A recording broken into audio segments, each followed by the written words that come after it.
Dear students, Assalamu alaikum. Hopefully you will be greatly blessed with health.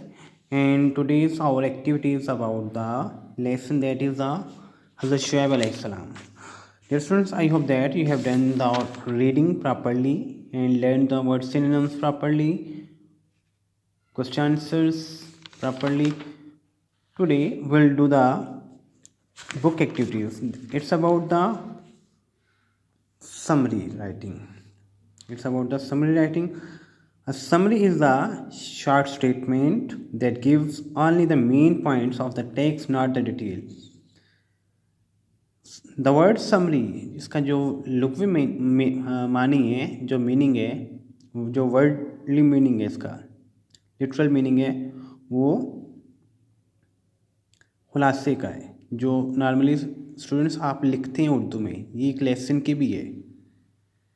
आपका ख्याल होगा कि ये सिर्फ नज़म की होती है, पोइम की होती है, लेकिन नहीं, ये लेसन्स की भी होती है। बड़ी क्लासेस में 9-10 में जाकर you have to do in the order of the lessons. Okay, a summary is a short statement that gives only the main points of the text, not the details. Summary क्या है? Lesson की जो important points हैं, reading से ही हमें पता लगे important points क्या हैं, इसकी मेन थीम क्या है इसकी। ये पॉइंट्स आपने जब रीडिंग की है, आपकी नज़र से गुजरे होंगे, आपने भी देखे होंगे कि इस लेसन के इम्पॉर्टेंट पॉइंट्स क्या हैं, वो आपने नोट करने। तो उसके बाद here some hints about the summary writing. Write the summary of the lesson through gapped summary activity. ये कुछ पॉइंट्स हैं जो आपके आसानी के लिए बुक पब्लिशर ने मेंशन किए हुए हैं।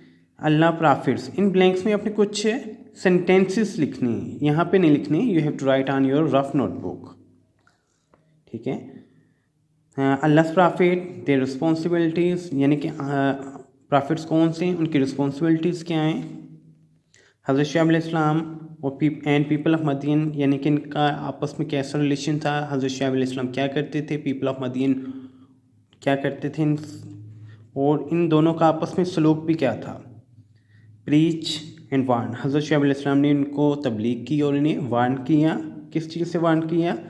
पीपल इग्नोर्ड एंड डिसओबेड, लोगों ने इन्हें हज़रत शुएब अलैहिस्सलाम की बात को, दावत को नज़रअंदाज किया और उनकी नाफरमानी की। डिसओबेड मीन नाफरमानी। टीज़ अल्लाह प्रॉफिट, मदीन के लोग अम्बिया को, प्रॉफिट्स को टीज़ करते थे, यानी कि तंग करते थे। फिर उसके बाद इनके इन गुनाहों की वजह से देवर पनिश बाय अल्लाह, अल्लाह ने उन्हें सज़ा दी।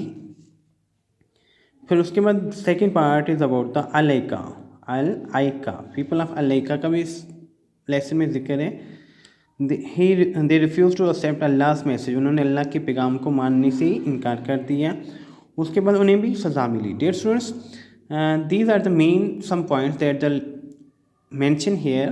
You have to write the summary of this lesson. For writing the proper summary of this lesson, you have to do the reading of this lesson properly again, so that you can write the summary of this lesson. Take care of yourself and your loved one. Thank you. Allah Hafiz.